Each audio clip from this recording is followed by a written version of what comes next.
Iceberg, de Carlos Salinas de Gortari, capítulo 2.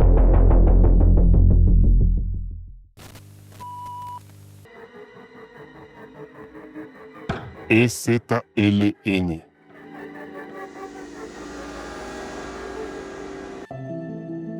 Al final del gobierno de Carlos Salinas de Gortari, una idea incómoda resonaba con fuerza. México vivía detrás de una fachada, una vitrina brillante para el mundo, crecimiento económico, estabilidad, inversión extranjera. Pero tras ese cristal, otra realidad, un país desigual, con millones sumidos en la pobreza, el enojo y el olvido. Mientras en la capital se celebraba la llegada de 1994, en lo profundo de Chiapas, algo estaba a punto de estallar. El 1 de enero de 1994, el mismo día en que entró en vigor el Tratado de Libre Comercio de América del Norte, los medios proclamaban que México había alcanzado el primer mundo. Pero en Chiapas, hombres y mujeres armados con rifles, pasamontañas, tomaban por la fuerza municipios como San Cristóbal de las Casas, Las Margaritas y Ocosingo. Llevaban un grito guardado por generaciones: ¡ya basta! No eran criminales ni venían del extranjero, eran campesinos indígenas, organizados y dispuestos a dar la vida por su tierra, su gente y la justicia. Mientras unos despertaban con la resaca de la fiesta, el país se enteraba por radio y televisión. Una rebelión armada había estallado, una guerrilla en pleno 1994, en el México moderno que tanto presumía Salinas. Así nació el Ejército Zapatista de Liberación Nacional, cuya aparición dio la vuelta al mundo en cuestión de horas. Pero como suele pasar con lo que incomoda al poder, surgieron rumores. Algunos, como Porfirio Muñoz Ledo, sugirieron que el EZLN era un invento del gobierno para distraer, militarizar Chiapas o tapar los errores del sexenio. Pero, ¿cuánto hay de cierto en esto? Documentos y testimonios de la época muestran que el gobierno sabía desde meses antes de la existencia de grupos armados en la selva chiapaneca. Conocían sus entrenamientos y rumores de un levantamiento, pero no actuaron. ¿Por qué? El gobierno priorizaba dos cosas: garantizar el éxito del Telecán y asegurar la sucesión presidencial sin tropiezos.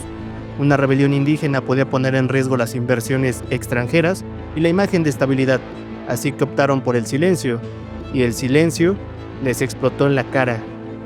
El EZLN no era un secreto en Chiapas, ya había enfrentamientos aislados con el ejército, y las comunidades locales hablaban de su presencia. La inacción no fue una conspiración, sino una falla del sistema de seguridad. Subestimaron la fuerza del movimiento y no supieron interpretar la información disponible. El EZLN se organizó con recursos propios, venta de café, ganado y hasta programas de apoyo gubernamentales, pues muchos zapatistas eran campesinos registrados. Con eso, compraron armas, uniformes y organizaron campamentos. Cuando se presentaron ante el mundo, ya nadie podía ignorarlos. Detrás de las armas había una causa: trabajo, tierra, salud, educación, democracia y justicia. El EZLN no fue un montaje, lo demuestran los hechos: el levantamiento armado de 1994, la creación de los caracoles y las juntas de buen gobierno, los municipios autónomos que funcionan al margen del gobierno, su rechazo a todos los partidos políticos desde el PRI, el PAN y hasta Morena. Sin embargo, el movimiento no ha estado exento de desafíos. Se han enfrentado a tensiones internas, críticas por su rigidez ideológica y en años recientes a la creciente influencia del crimen organizado en Chiapas, que ha complicado su lucha. Reducir el EZLN a una teoría conspirativa no solo es falso, ignora el dolor, la dignidad y la resistencia de quienes se atrevieron a decir «ya basta». Si quieres conocer más sobre el levantamiento, los enfrentamientos con el ejército y el legado zapatista, te invitamos a ver nuestro episodio La Batalla de Ocosingo, crónica de una rebelión, disponible en nuestro canal de YouTube.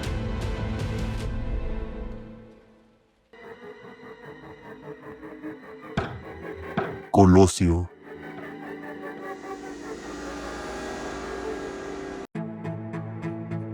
El nuevo gobierno de Carlos Salinas llegó con una promesa: la generación del cambio, jóvenes modernos y tecnócratas. Decían luchar contra la corrupción de los viejos políticos, contra los vicios del PRI tradicional. Pero muy pronto, esa ilusión comenzó a desmoronarse. Se hablaba de dos bandos en el poder, los tecnos, herederos del salinismo, y los dinos, los viejos dinosaurios del sistema. Pero en la práctica eran lo mismo. Ambos compartían el gusto por el control, la simulación y el autoritarismo, solo que los tecnócratas sabían vestir mejor, manejar las cámaras y pronunciar discursos de modernidad. Por un lado estaban los veteranos de mano dura, Fernando Gutiérrez Barrios, en gobernación, experto en contener a la disidencia, y Carlos Han González, el profe. Acabó en turismo, aunque su verdadero poder no venía del cargo, sino de sus redes políticas y económicas. El mensaje era claro: si el país se salía de control, sabían cómo apretarlo. Del otro lado estaban los jóvenes reformistas, Manuel Camacho Solís, el gran negociador, al frente del Distrito Federal, Pedro Aspe, el arquitecto del modelo neoliberal, en Hacienda, Jaime Serra, el operador del Telecán, en comercio, y detrás de todos, operando en las sombras, José María Córdoba Montoya, un enigmático francés al que muchos llamaban el vicepresidente no oficial. Y entre esa élite de jóvenes destacaba un hombre, Luis Donaldo Colosio, nacido en Sonora en 1950, economista, inteligente, carismático, de sonrisa franca y convicciones firmes. Conoció a Salinas en los pasillos de la Secretaría de Programación y Presupuesto. Desde entonces, se volvió parte del círculo íntimo del futuro presidente. Fue diputado, luego senador, y en 1988, con Salinas ya en la presidencia, recibió una tarea clave: dirigir al PRI. Ahí sufrió su primer gran tropiezo, la histórica derrota en Baja California frente al PAN. El mito del PRI invencible empezaba a caer, y muchos culparon a Colosio. Pero no solo eso, también fue criticado y odiado por intentar cambiar al PRI desde adentro. Quiso hacerlo más democrático, más abierto, pero se topó con la vieja maquinaria y fue desplazado. Aún así, Salinas no lo soltó, le confió el mando de una nueva supersecretaría, Sedesol, con el programa emblema del sexenio: solidaridad, presupuesto millonario, estructura nacional, presencia territorial. Era el trampolín perfecto para el próximo presidente. Salinas lo había formado con cuidado. Colosio era joven, accesible, leal. Parecía el elegido para continuar el proyecto salinista. Pero había competencia. Camacho Solís también se sentía listo, y aunque Colosio no parecía del todo convencido, la señal llegó. Protesta cumplir y hacer cumplir la Declaración de Principios y los estatutos del Partido Revolucionario Institucional, y en caso de ser favorecido por el voto popular, desempeñar el cargo de presidente de la República para el que ha sido postulado, sujeto a que la revolución se lo demande o se lo reconozca. Sí, protesto. El 28 de noviembre de 1993, Luis Donaldo Colosio fue destapado como candidato presidencial del PRI. Sin embargo, la campaña no despegó como esperaban. Pese a su perfil reformista y un discurso de cambio, Colosio no conectaba con el electorado. La erupción del EZLN opacó y retrasó el arranque de la campaña, y su mensaje de unidad quedó sepultado por el estallido social. En el círculo político comenzaron a correr rumores. Salinas ya no estaba tan convencido de su candidato. Córdoba Montoya, siempre al acecho, colocó como coordinador de campaña a Ernesto Zedillo, un tecnócrata gris que empezaba a sonar como el plan B. A Salinas tampoco le agradaba la idea. Otros ya estaban metiendo mano en su proceso sucesorio. Con las dificultades en la campaña, se dice que le pidieron a Colosio que renunciara, y él, consternado, se negó. Entonces, llegó el momento más icónico, el 6 de marzo de 1994. Colosio dio un discurso que el tiempo convertiría en símbolo. Para muchos fue una ruptura definitiva con Salinas. Para otros, solo una simulación con guión. Algunos detractores dijeron que Colosio leyó un discurso que le habían autorizado para aparentar libertad. Curiosamente, esos mismos críticos acabarían glorificándolo con el tiempo. Salinas, que leyó el texto antes del evento, comentó después: tal vez no te conviene rechazar como candidato facultades que podrías necesitar como presidente. Pero para el imaginario colectivo, ese mitin fue el punto más alto de Colosio y también el más peligroso.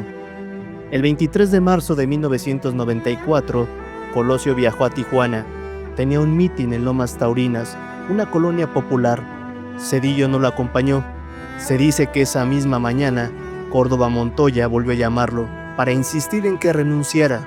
Colosio volvió a negarse y se fue al evento.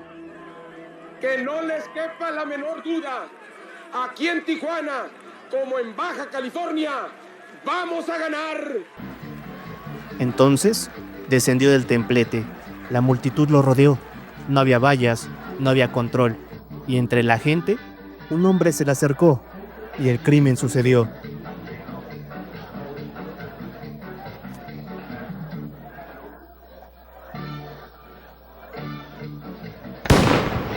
Luis Donaldo Colosio cayó. Entre el caos, los gritos y el borlote, los agentes detuvieron a Mario Aburto Martínez, pero también a otros policías, exagentes y supuestos cómplices. Nada estaba claro. Colosio fue llevado al hospital. Su esposa, Diana Laura, llegó poco después, y el país, paralizado, presenció en televisión la agonía de un candidato presidencial. Horas más tarde, Luis Donaldo Colosio había fallecido. Con esa pérdida, también se apagaron muchas cosas, sueños, promesas, proyectos, y nació una nueva era de especulaciones, mitos y heridas abiertas. El crimen de Colosio está marcado por muchas sombras: Salinas, Córdoba, Zedillo, el viejo PRI, el crimen organizado, los grupos disidentes, todos han sido señalados. Y también existe la versión oficial: un criminal solitario, un loco con un arma. La verdad sigue en disputa. El caso Colosio ha generado miles de teorías, y la figura del candidato se ha convertido en una bandera política, en una especie de símbolo, en un mártir, en una deidad electoral. Hoy, su rostro es usado por quienes ni siquiera comprenden su legado, y que incluso engrandecen su figura. La realidad es que a más de 30 años del terrible crimen, Colosio es, todavía, una herida abierta, una herida que, hasta el día de hoy, no ha cerrado. ¡Que viva México!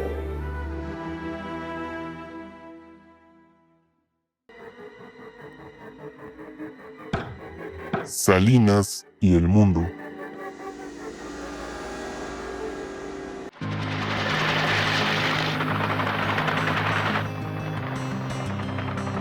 Dicen que hay hombres que nacen para moverse, y Carlos Salinas de Gortari fue uno de ellos. Desde joven su vida estuvo marcada por los viajes, los idiomas y sobre todo por la ambición internacional. En su juventud, Salinas, su hermano Raúl y un amigo decidieron recorrer Estados Unidos y Europa. No lo hicieron como turistas cualquiera, sino como jóvenes decididos a comerse el mundo. Ahí perfeccionaron el inglés y, lo más importante, alimentaron su visión política global. Ese viaje fue, en muchos sentidos, el prólogo del Salinas que llegaría a la presidencia.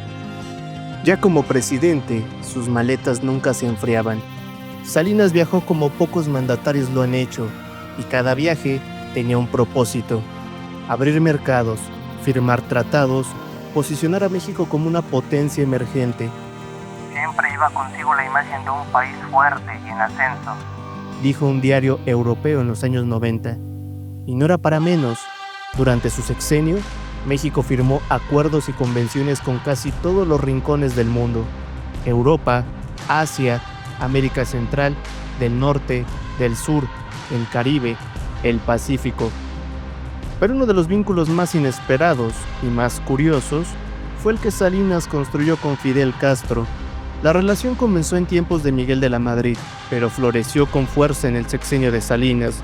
Tan cerca era la conexión que Castro fue invitado a su toma de protesta en el 88. Era la primera vez que visitaba México desde 1956. Desde entonces, ambos líderes mantuvieron una relación cordial, constante, casi fraternal. Tanto así que en 1994, Bill Clinton le pidió a Salinas que intercediera ante Castro durante la crisis de los balseros cubanos que llegaban a las costas de Florida. Pero los viajes de Salinas no eran solo por trabajo, también tenía otro objetivo en mente: dirigir la Organización Mundial de Comercio.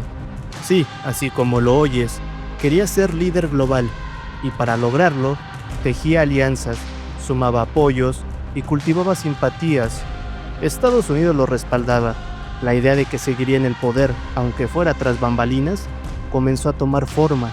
Incluso se hablaba de una reforma para que regresara a la presidencia en el año 2000. Pero todo se vino abajo, y se vino abajo muy rápido. Salinas dejó la presidencia, el país entró en crisis económica y su propia figura comenzó a desgastarse. Adiós al cargo en la OMC, adiós a la familia, se divorció de Cecilia O'Shelley y entonces vino el exilio. Primero vivió en Estados Unidos, después en Cuba, luego en Canadá, hasta que se instaló definitivamente en Irlanda, un país sin tratado de extradición con México. En Dublín se dedicó a escribir, a estudiar la globalización y a pensar cómo mantener su influencia sin estar presente.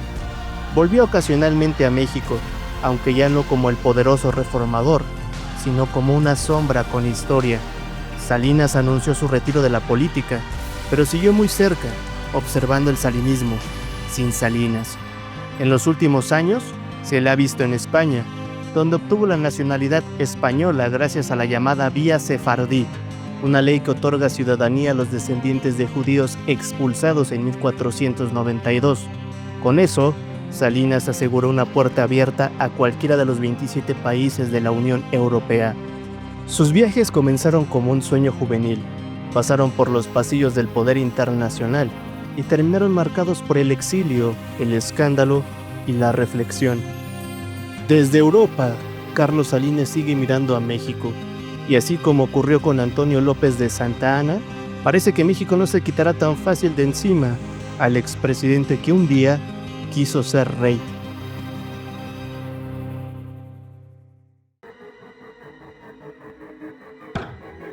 La economía.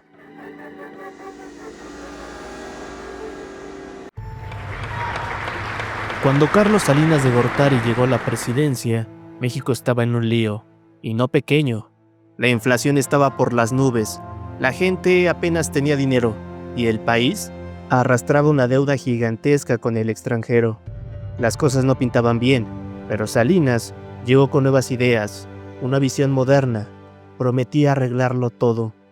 Y sí, hubo cambios, grandes, algunos dicen que necesarios, otros que peligrosos.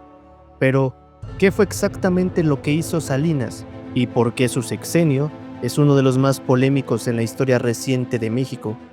Para entenderlo, primero hay que hablar de un modelo que sonaba por todos lados en aquel tiempo, el neoliberalismo. Pero, ¿qué es eso? En palabras simples, es una idea que dice que el gobierno debe intervenir lo menos posible en la economía. Bajo esta lógica, las empresas deben tener libertad para crecer, vender, competir, importar, exportar, sin tantas reglas, sin tantas trabas. La promesa era sencilla: si las grandes empresas ganan, ese dinero goteará hacia abajo y todos, eventualmente, saldrán beneficiados. Trabajadores, pequeños negocios, el país entero. Las reglas eran claras: menos gobierno, libre comercio, menos apoyos sociales, crecimiento económico cueste lo que cueste. Pero Salinas decía que en México no aplicaba el neoliberalismo puro. No, señor, él lo llamó liberalismo social. ¿Y eso qué significa? Una mezcla. Sí a la libertad de mercado, pero también un Estado que no abandone a los más vulnerables. Como decir, está bien competir, pero no todos tienen los mismos zapatos. Hay que ayudar a los descalzos.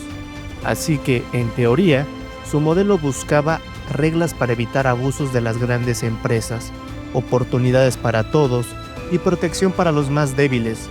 Y por eso, creó programas sociales como Solidaridad, también conocido como Pronasol. Oiga, ¿usted es el ingeniero? No, ahorita soy pasante de ingeniero. ¿Y por qué está aquí? Por solidaridad.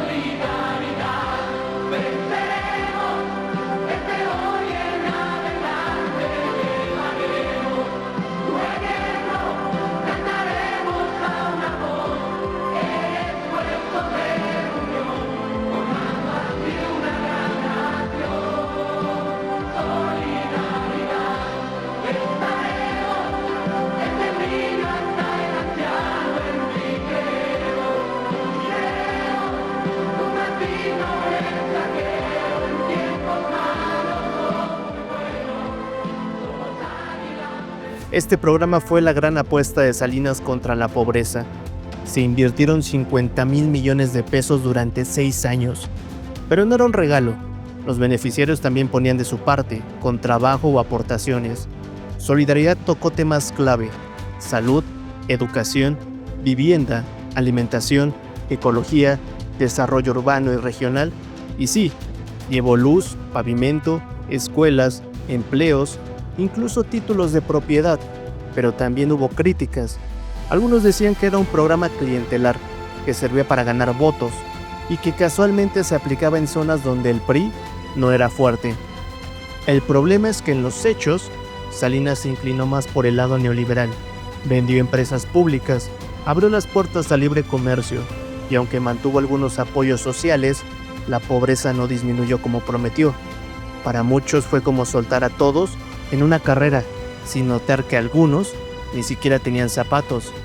Uno de los cambios más llamativos fue quitarle 3 ceros al peso. Sí, tal como lo oyes. Antes, un pan podía costar 1,000 pesos. 1,000. Eso por culpa de la inflación. Así que en 1993, Salinas aplicó el nuevo peso.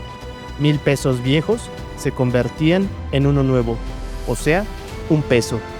Y aunque fue un cambio simbólico, hizo que la economía pareciera más estable. Con tantos cambios, México necesitaba tiempo y confianza, y Salinas logró una jugada internacional, el Plan Brady. Negoció con los países a los que México les debía dinero, pidió más plazo y funcionó. La deuda bajó y el mundo volvió a confiar en nosotros. Todo parecía ir bien, México crecía, llegaban inversiones, había entusiasmo, discursos optimistas. Parecía que por fin el país despegaba. Pero había un problema, no todos sentían ese milagro. En el campo, la pobreza seguía. En las ciudades, muchos vivían al día. Y surgió una acusación cada vez más fuerte. ¿Estaba Salinas maquillando los números? Decían que el gobierno solo mostraba lo bonito, lo brillante, pero escondía los riesgos, que la economía iba rápido, pero sobre terreno frágil. El sexenio de Salinas fue como una montaña rusa. Subió fuerte, impulsó cambios profundos, quitó ceros, vendió empresas, renegoció la deuda, modernizó instituciones, incluso creó programas sociales que evolucionarían hasta convertirse hoy en bienestar. Pero también dejó heridas, dudas y una crisis que explotaría justo cuando todo parecía brillar. Pero esa es otra historia. Algunos dicen que Salinas modernizó a México, otros que abrió una caja de Pandora. ¿Y tú? ¿De qué lado estás?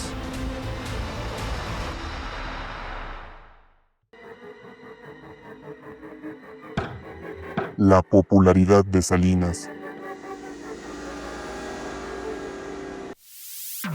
Hay historias que cuando las escuchas cuesta trabajo creer, y esta es una de ellas, porque aunque hoy el nombre de Carlos Salinas de Gortari genera controversia, enojo o hasta burla, en su momento fue uno de los presidentes más populares de México. Sí, aunque no lo creas, Salinas tuvo un 81% de aprobación, un nivel altísimo, incluso para estándares internacionales. Cuando llegó a la presidencia en el 88, su legitimidad estaba en duda. Las acusaciones de fraude eran tan grandes que el país entero estaba dividido. Pero eso no duró mucho. Hacia el 89, la percepción comenzó a cambiar. ¿Cómo lo logró? Con una estrategia poderosa: publicidad, propaganda, imagen. Y sí, fue cara, muy cara. Pero ojo, esto no es exclusivo de Salinas.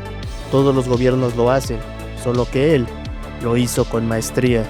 Porque no solo pagó para mejorar su imagen, sino las decisiones que tomó impactaron en la opinión pública, porque los cambios se sintieron. Arrestó a líderes sindicales corruptos, renegoció la deuda externa, prometió modernizar a México, y poco a poco la gente empezó a creerle. Según Consulta Mitofsky, en el 89 ya contaba con 60% de aprobación, un presidente fuerte, con proyecto, con apoyo.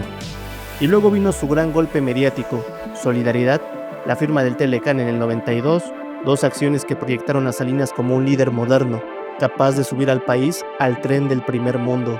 Y en el 93 alcanzó la cima, 81% de aprobación, Una locura, especialmente entre la clase media, los empresarios y comunidades rurales que recibieron apoyo directo. Pero su popularidad no se limitó a México, también se volvió una figura admirada en el extranjero. Salinas conquistó los titulares del mundo. La revista Time lo nombró el hombre del año.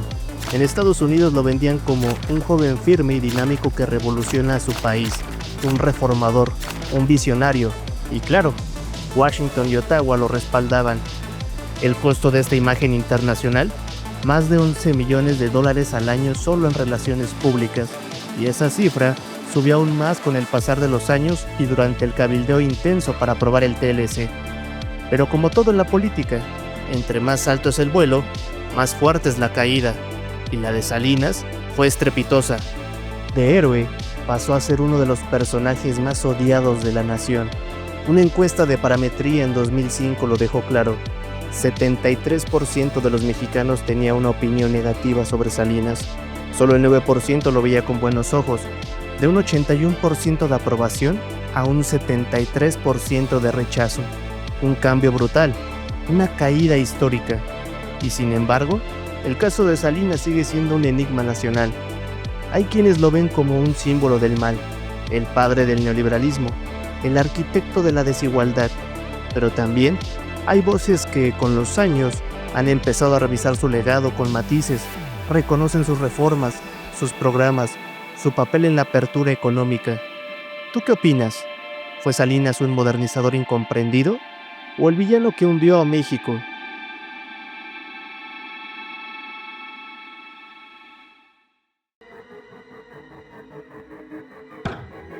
La cultura.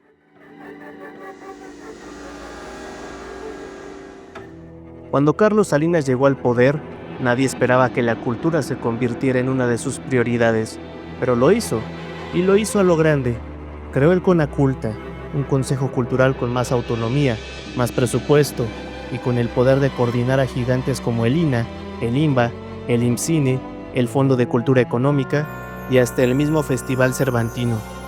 En teoría, era un proyecto abierto y con participación de todos, pero en realidad, muchos lo vieron como una forma disfrazada de controlar la cultura, manejada por el gobierno y sus aliados.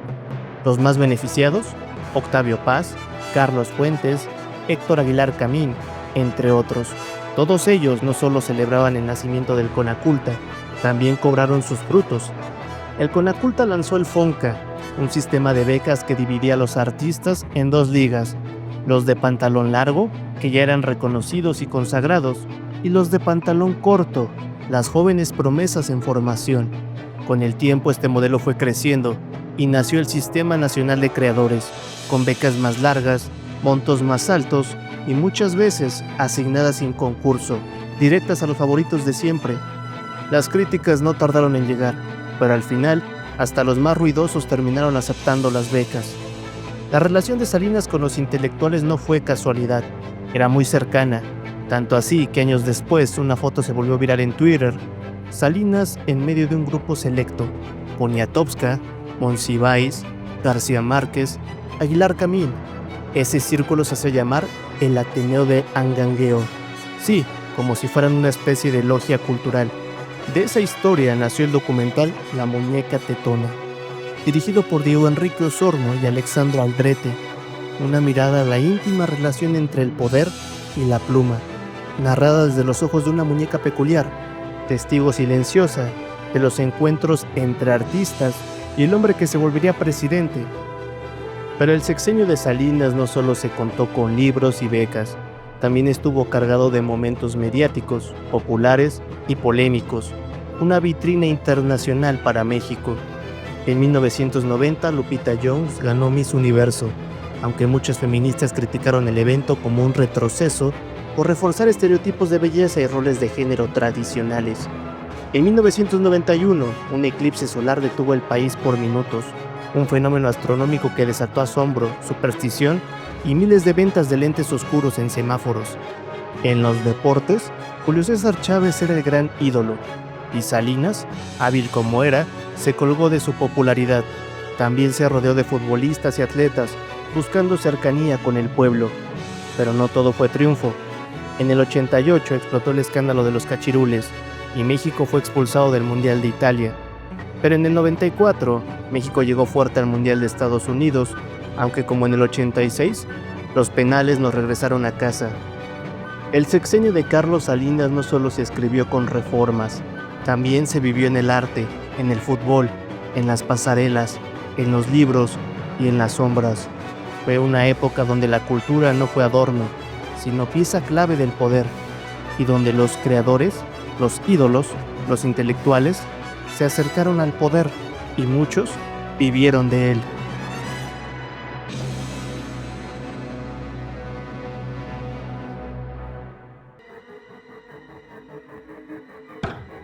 Las concertaciones. ¿Sabías que la democracia mexicana no nació de una revolución ciudadana, sino de un pacto en lo oscurito? Tras el escandaloso fraude del 88, Salinas de Gortari sabía que su gobierno estaba bajo la sospecha, la desconfianza era generalizada y el país parecía a punto de romperse. Pero entonces ocurrió lo impensable. El PRI reconoció una derrota electoral. En el 89, Salinas, a través de Luis Donaldo Colosio, aceptó el triunfo del panista Ernesto Rufo sobre Margarita Ortega en Baja California.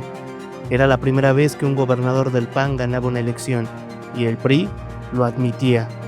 Otro caso emblemático ocurrió en el 91, en Guanajuato. Tras denuncias de fraude a favor del priista Ramón Aguirre, Salinas negoció con el PAN. Aguirre renunció y se nombró gobernador interino al panista Carlos Medina Plasencia.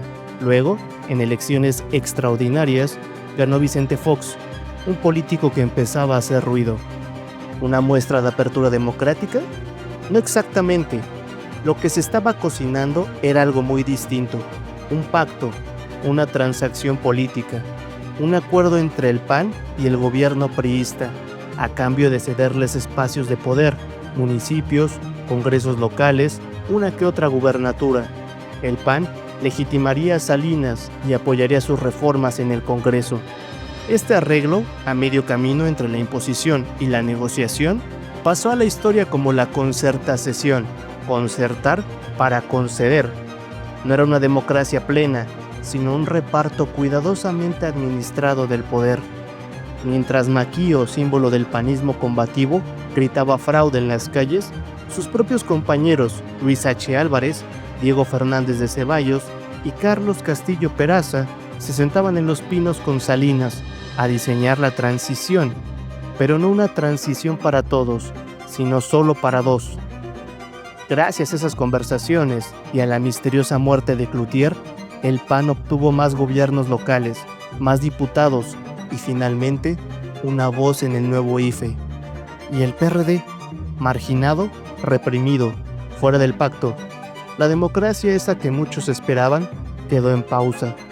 Así nacieron las concertaciones, fueron los cimientos de lo que décadas después el gobierno llamaría el PRIAN. Y es que los gobiernos panistas que llegaron tras Salinas fueron acusados de mantener prácticas similares, uso clientelar de programas sociales, respaldo a políticas neoliberales, incluso supuestos acuerdos con el PRI. Aunque con el tiempo, Morena, ya en el poder, también caería en prácticas parecidas, uso político de programas sociales, negociaciones pragmáticas con otros partidos y cuestionamientos a la autonomía del INE. Pero eso ya es otra historia. Al final, las concertaciones fueron el laboratorio de una democracia a medias, un mecanismo para permitir una alternancia controlada, mientras se preservaba el autoritarismo del régimen. Una jugada maestra para seguir ganando.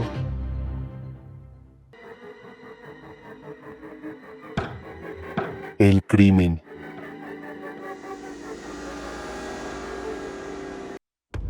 A finales de los 80s, mientras el gobierno hablaba de modernización y progreso, el miedo crecía en las calles de México. Asaltos con violencia, desapariciones misteriosas y secuestros que se volvían noticia cada semana. Para muchos, salir a la calle era como lanzar una moneda al aire. En estados como Guerrero y Morelos, el terror tenía un rostro más complejo. La policía judicial, en lugar de proteger, era señalada como parte del problema, y detrás de ella, un hombre, Jorge Carrillo Olea.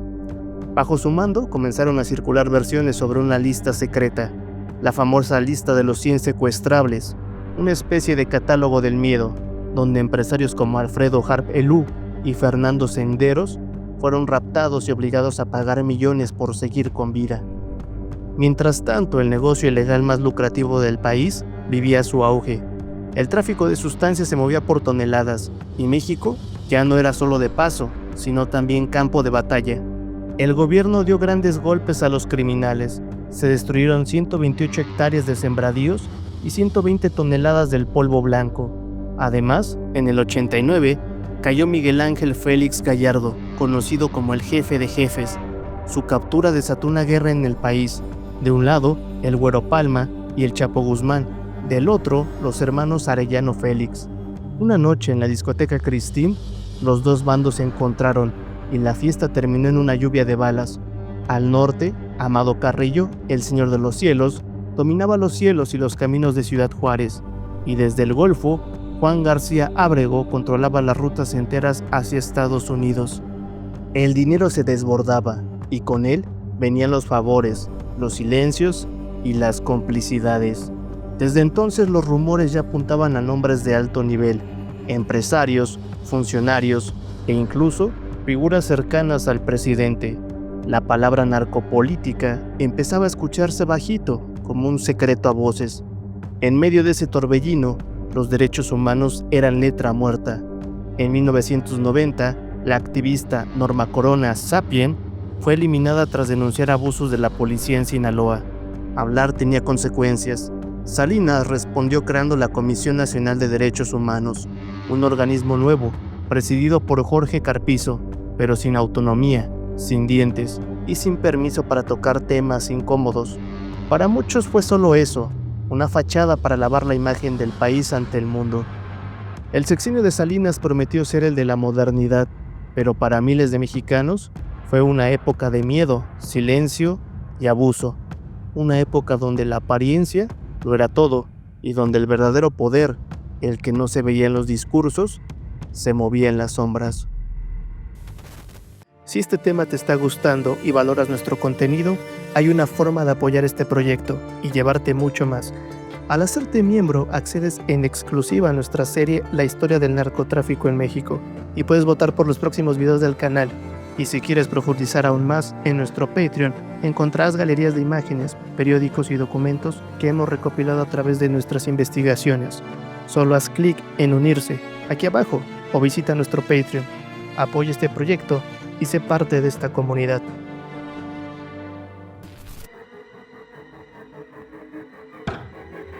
Privatizaciones.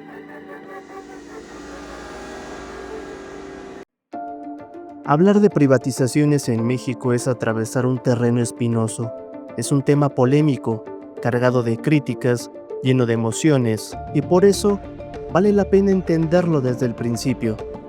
Primero lo básico, ¿qué es una privatización? Imagina que México es una gran casa, y en esa casa, el gobierno, como si fuera papá o mamá, era dueño de muchas cosas importantes: el teléfono, los trenes, los bancos y hasta las fábricas de acero. Eran los juguetes grandes de la familia. Pero había un problema: esos juguetes ya estaban rotos, eran caros de mantener y no había dinero para arreglarlos todos. Entonces, el gobierno decidió venderlos a empresas o personas privadas, con la esperanza de que ellos, con su propio dinero, los hicieran funcionar mejor. Eso, en pocas palabras, es una privatización. Ahora bien, ¿cómo llegamos a eso? Nos vamos a los años 70, durante los gobiernos de Luis Echeverría y López Portillo. México empezó a gastar, y mucho: escuelas, hospitales, carreteras, empresas públicas. Todo sonaba bien, pero había un problema: corrupción, mal manejo y falta de planeación. México quería hacer de todo, sin tener el dinero. La solución: pedir prestado, como quien se endeuda con la tarjeta de crédito y en lugar de pagar, pide otra más. En 1970, México debía $6,000 millones. Para el 82, la deuda ya era de $80,000 millones. ¿Exagerado? Sí, y ahí no termina. Durante el sexenio de López Portillo, México encuentra petróleo y el gobierno se emociona. Con esto pagamos todo. Piden aún más dinero. Gastan como si el petróleo fuera eterno, pero el precio del crudo cae y con él se viene abajo todo el plan. México ya no puede pagar sus deudas y en el 82 declara: No tengo con qué pagar. Fue la famosa crisis de la deuda. Entonces llega el Fondo Monetario Internacional y le dice a México: Te ayudo, pero vende lo que tienes. Estás gastando mucho y no sabes administrarlo. Y así comienza la venta de las joyas de la casa. Las privatizaciones arrancaron con Miguel de la Madrid, pero alcanzaron su máximo con Carlos Salinas de Gortari. Durante su gobierno, se privatizaron más de 250 empresas, entre ellas Telmex, Altos Hornos, Aeroméxico, los bancos nacionalizados, etc. Salinas convirtió al Estado mexicano en una maquinaria eficiente para vender. El objetivo era claro: reducir el gasto público, modernizar la economía, pagar la deuda, eliminar empresas ineficientes y atraer inversión. Pero, ¿realmente funcionó? Aquí vienen los problemas. 1. Muchas ventas se hicieron amigos del poder, beneficiando a un grupo muy pequeño. 2. En vez de competencia, surgieron monopolios. Telmex, por ejemplo, fue durante años la única opción para hacer una llamada. 3. Se perdieron sectores estratégicos, ferrocarriles, energía, telecomunicaciones. Todo quedó en manos privadas, muchas veces extranjeras. 4. Miles de trabajadores fueron despedidos y comunidades enteras quedaron abandonadas. 5. Muchas ventas fueron turbias, opacas, con acusaciones de favoritismo y corrupción, y la promesa de que todo mejoraría no se cumplió. Los servicios se encarecieron, la desigualdad aumentó y muchas familias siguieron igual de pobres. Algunas privatizaciones fueron un desastre, como Mexicana de Aviación, que quebró, o la red ferroviaria, que fue abandonada. Para muchos, esto no fue una solución, fue un saqueo, y eso explica que sea un tema muy satanizado por un sector de la población. Entonces, ¿las privatizaciones fueron un error? No hay una sola respuesta. Algunas funcionaron, otras no. Hoy, los gobiernos morenistas, los de la llamada Cuarta Transformación, nos piden mirar atrás y no repetir esos errores, no vender lo nuestro, lo que nos hace fuertes. Pero también debemos mirar el pasado con ojos justos. Los gobiernos de Echeverría y López Portillo soñaron en grande, aunque a veces sin cuidado. Los de Miguel de la Madrid y Salinas tomaron decisiones duras en una crisis, pero muchas veces beneficiaron a unos pocos. Y seamos sinceros, los gobiernos actuales también han tropezado.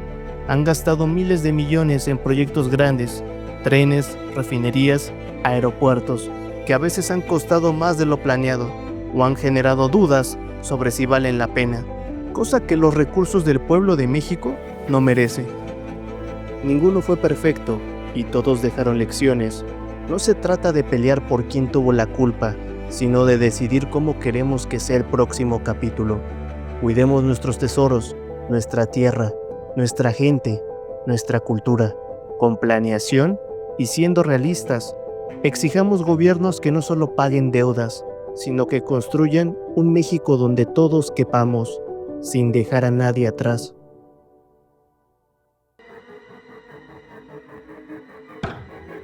La disciplina.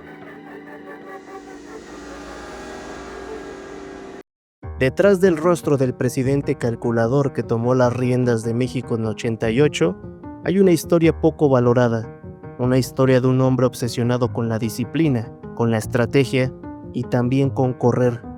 Carlos Salinas de Gortari no fue un político improvisado. Desde niño mostró una mezcla poco común, ambición silenciosa y un enfoque quirúrgico. Él se preparaba como si supiera que su destino estaba escrito en la cima del poder. Pero no todo era lectura. Formó parte de la Asociación Nacional de Charros, compitió en torneos internacionales y tomó clases de box con el legendario Kid Azteca. Nació en una familia donde se respiraba política, pero no se conformó con heredar un apellido. Se ganó cada paso con disciplina brutal. Primero en la UNAM, donde estudió economía. Luego vino Harvard, donde no solo obtuvo una maestría, sino también un doctorado. Y no era solo cerebro. En sus años de apogeo, Salinas era un runner empedernido. Corría kilómetros a diario, no solo por salud, sino como válvula de escape frente al monstruo que es la presidencia. Organizaba maratones como el de Agualeguas, Nuevo León, tierra de su familia, y convertía cada zancada en una lección de constancia y resistencia. Así vivía, así gobernaba, siempre hacia adelante. Esa misma disciplina lo volcó a los libros, porque Salinas no solo ejerció el poder, también lo escribió. Su primer libro, Producción y Participación Política en el Campo, nació como una crítica al abandono del campo mexicano. Luego, en plena campaña presidencial, publicó El Reto, donde dejó clara su visión del país. Pero fue con México un paso difícil a la modernidad, donde desnudó su sexenio. Las reformas, el TLC, el crimen de Colosio, la crisis económica, todo explicado desde su punto de vista, con detalle quirúrgico. En la siguiente década, no soltó la pluma. En Democracia Republicana, propuso una alternativa ciudadana frente al desgaste del Estado y del mercado. Un año después, en ¿Qué hacer?, sintetizó sus pensamientos y planteó caminos para combatir la pobreza y reconstruir la democracia.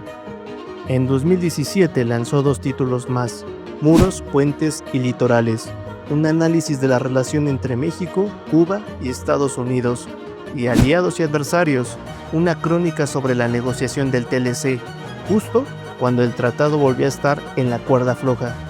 Sí, se le ha criticado por lo voluminoso de sus libros, algunos con más de 1000 páginas, pero si algo no se le puede negar, es que Salinas escribe con la misma precisión con la que gobierna. Sus textos no son para leer a la ligera, exigen atención, pero también enseñan. Quien se atreve a leerlo, descubre cómo piensa alguien que ha estado en el centro del poder. Al final, Carlos Salinas de Gortari no es solo una figura controversial, es también el retrato de una disciplina inquebrantable, de alguien que no solo llegó al poder, sino que se preparó toda su vida para estar ahí. Te puede gustar o no, puedes aplaudirlo o criticarlo, pero si quieres entender cómo funciona el poder en México, tarde o temprano tendrás que leer a Salinas.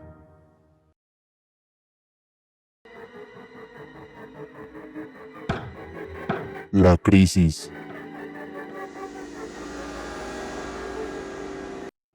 Antes de meternos de llenos en esta historia, hay algo que tenemos que dejar muy claro. La gran crisis económica que sacudió a México explotó durante el sexenio de Ernesto Zedillo, no hay que olvidarlo. Y hablaremos a fondo de su versión cuando lleguemos a su propio iceberg. Ahí hablaremos de temas como el Fobaproa, el rescate bancario y las heridas que dejó esa época. Pero hay algo que también es cierto. Esa crisis no nació en el sexenio de Zedillo. Empezó a gestarse desde antes, desde el gobierno de Carlos Salinas de Gortari. Y aunque ambos, Salinas y Zedillo, tienen su parte de responsabilidad, hoy nos toca entender cómo se cocinó todo desde la versión de Salinas. Todo comienza en la recta final del sexenio salinista, un periodo que, en papel, parecía glorioso. México estaba de moda, Salinas era visto como el presidente de la modernización, el de los grandes acuerdos, el que por fin le ponía orden a la economía. Presumía haber abatido el desempleo, la inflación estaba bajando y las inversiones extranjeras llegaban como si no hubiera mañana. Las cifras macroeconómicas eran para aplaudir. El PIB crecía año con año, hasta parecía que por fin México despegaba. Pero todo eso era una burbuja, porque debajo de esas cifras bonitas, la economía mexicana era frágil, como un castillo de naipes. Y justo cuando el país celebraba la entrada en vigor del Telecán y el destape de Colosio como sucesor, llegó el caos. 1994 fue un año de locura. En enero, estalla el levantamiento armado del EZLN. En marzo, secuestran al banquero Alfredo Harpelú. Luego, el crimen de Colosio. Y para cerrar, eliminan a José Francisco Ruiz Massieu, cuñado de Salinas y peso pesado del PRI. Todo esto alimentó un ambiente de inestabilidad política brutal y los capitales extranjeros comenzaron a huir. Pero, ¿por qué? Durante el sexenio de Salinas, el valor del peso no lo decidía el mercado, lo decidía el gobierno. Se mantenía artificialmente fuerte frente al dólar. Esto provocaba dos cosas muy graves. Lo mexicano se volvió caro afuera, es decir, exportábamos más. Lo extranjero se volvió barato aquí, así que importábamos más. O sea, gastábamos más de lo que ganábamos. Y para cubrir el exceso de gasto, el gobierno se endeudó con inversionistas extranjeros usando papeles llamados tesobonos. Eran como un vale por un préstamo, pero en dólares y con intereses muy jugosos. El problema, para pagar esos tesobonos, México necesitaba dólares y ya no tenía. A eso súmale que la desconfianza crecía con cada asesinato y cada escándalo político. Los inversionistas entraron en pánico.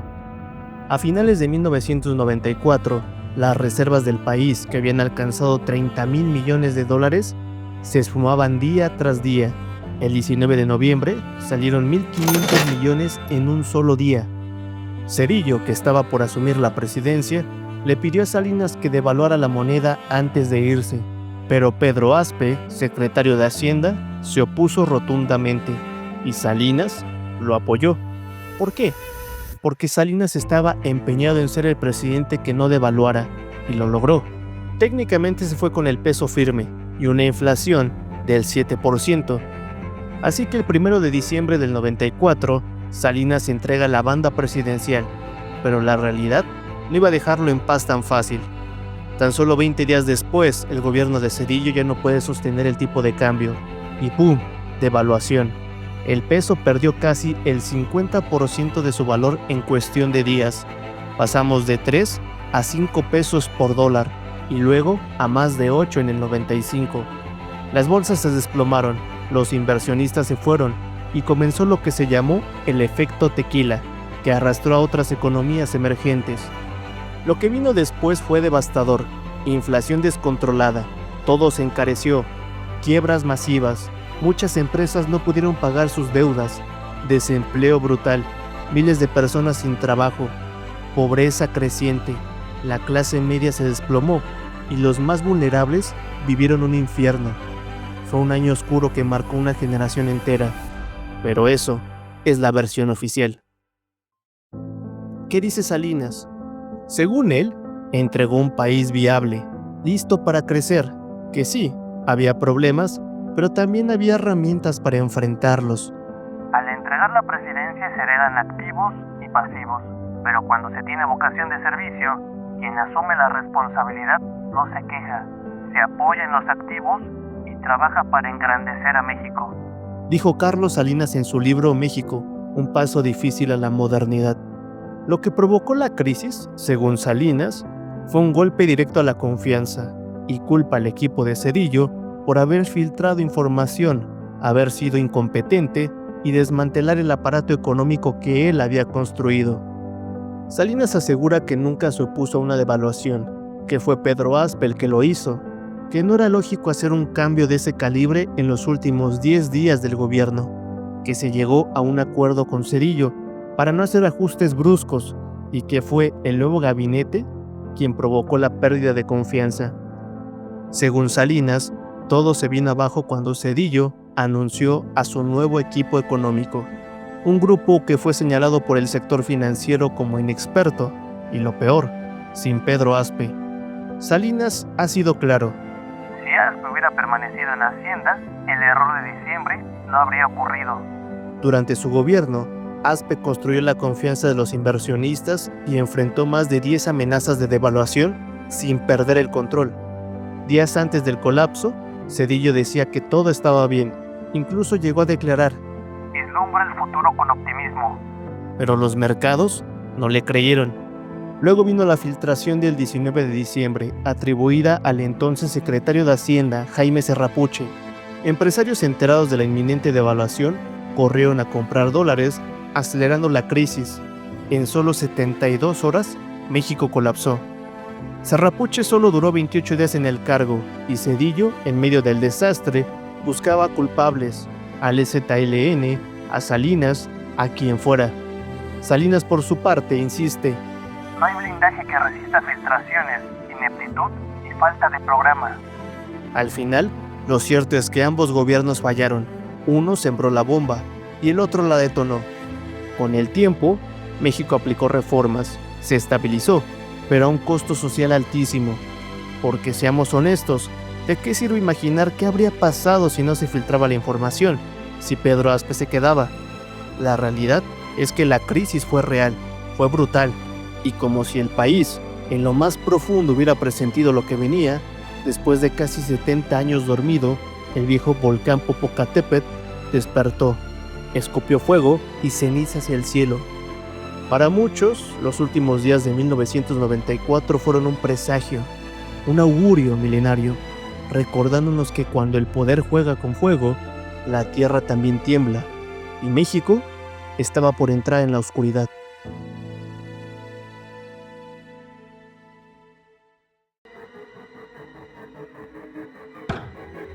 La ruptura con Zedillo. El 1 de diciembre de 1994, Carlos Salinas de Gortari le entrega la banda presidencial a Ernesto Zedillo. Oficialmente, su sexenio había terminado, pero en la práctica, la sombra de su poder seguía presente. Pero la realidad no le permitió seguir jugando al titiritero. Apenas 20 días después, el nuevo gobierno de Zedillo se topa con su primer terremoto. México entra en crisis. Zedillo estaba perdido. Necesitaba un golpe de autoridad, un distractor. Y entonces, la PGR le sirve en bandeja de plata una opción tentadora: terminar con el EZLN. En una conferencia nacional, Zedillo revela que el famoso subcomandante Marcos no era otro que Rafael Sebastián Guillén, pero el tiro le sale por la culata. La sociedad civil se levanta en masa.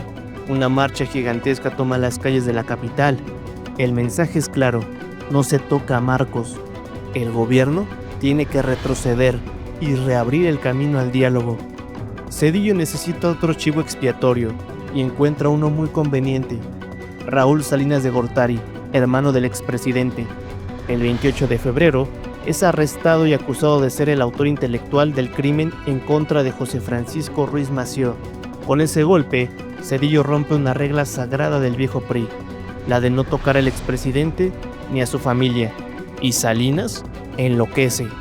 Al enterarse, manda un grupo de escoltas a intentar rescatar a Raúl, pero lo atrapan con engaños en casa de su hermana. De milagro, no se arma un enfrentamiento de película. Carlos Salinas, herido en su orgullo y arrinconado, monta su última gran escena: una huelga de hambre. El 1 de marzo de 1995, viaja a Monterrey, a la humilde casa de Rosa Ofelia Coronado, líder vecinal. Se pone una camiseta austera, llama a la prensa y declara que el gobierno lo persigue injustamente. Lo acusan de todo. En diversos medios informativos han aparecido comentarios atribuidos a autoridades gubernamentales en los que se afirma que se encubrió la investigación. Eso es tanto como imputar que hubo complicidad. Por dignidad y honor personal y por respeto a la memoria de Luis Donaldo Colosio, no puedo aceptar dejar pasar esas afirmaciones, ni siquiera como insinuaciones. Con toda firmeza las rechazo y exijo de la autoridad competente una aclaración satisfactoria. Pero el país también ha sido lastimado por la terrible devaluación de diciembre. Se atribuye la devaluación a la administración que yo encabecé. No niego insuficiencias, pero no se reconocen los errores que se cometieron en diciembre. Él asegura ser inocente. Tras 36 horas de ayuno, recibe una llamada. Pedro Aspe, Luis Telles y hasta su padre, don Raúl, lo convencen. Accede a hablar con el presidente. Se reúne en privado. Se dice que ahí se negoció un pacto. Carlos quedará libre de culpa por el caso Colosio, pero en cambio, su hermano Raúl se queda tras las rejas y Carlos deberá abandonar el país. Así termina su huelga de hambre, toma un vuelo y desaparece rumbo a Irlanda. Desde entonces, Salinas se convirtió en el villano favorito del pueblo, la encarnación de todo lo que salió mal. Perderá su candidatura a la Organización Mundial de Comercio, el respeto público y su reputación. Su hermano se queda en prisión, y el apellido Salinas, que alguna vez significó poder, ahora genera rechazo, burla y furia. Incluso los Tigres del Norte lanzaron un corrido titulado El Circo, donde dos hermanos montan su propio espectáculo en cada ciudad, hasta que uno cae preso y el otro queda en la cuerda floja. ¿Casualidad? Difícil de creerlo. Cada vez que Salinas aparece en público, en entrevistas o publicando libros, las redes explotan. La memoria colectiva no lo perdona. Para muchos, él es el símbolo del viejo régimen, autoritario, corrupto, despiadado. Pero, ¿fue solo culpa de Zedillo? No. La caída de Salinas fue provocada por una tormenta de errores, decisiones polémicas y traiciones mutuas. Sí, Zedillo lo empujó del pedestal, pero Salinas construyó la torre de soberbia sobre la que estaba parado. Como dijo alguna vez Andrés Manuel López Obrador, Fue una pelea entre mafiosos. Carlos Salinas llegó al poder como tecnócrata brillante, el reformador, el modernizador, el que concentró tanto poder que algunos creyeron que buscaría la reelección. Pero el poder, cuando no tiene freno, siempre cobra factura. Pasó del aplauso al abucheo, del éxito al exilio, y aunque intentó reescribir su historia, el juicio más duro no vino de los jueces, sino del pueblo, porque cuando la reputación se rompe, no hay doctorado que la repare. Salinas cayó sin disparos, sin golpes de estado, cayó como caen los grandes en la era moderna, desprestigiado, caricaturizado, condenado al olvido, o peor, al desprecio eterno. Hoy, su nombre es sinónimo de corrupción, su legado una herida sin cerrar. En las calles, en las canciones, en los memes, Salinas es el villano favorito de México. Y esa, tal vez es su tragedia más grande, haber sido el hombre más poderoso del país y no poder borrar su propio rastro del retrato de los culpables. Porque hay algo que ni el poder puede comprar, el perdón de la historia. Y aunque camine libre por el mundo, Carlos Salinas ya fue sentenciado por la memoria colectiva.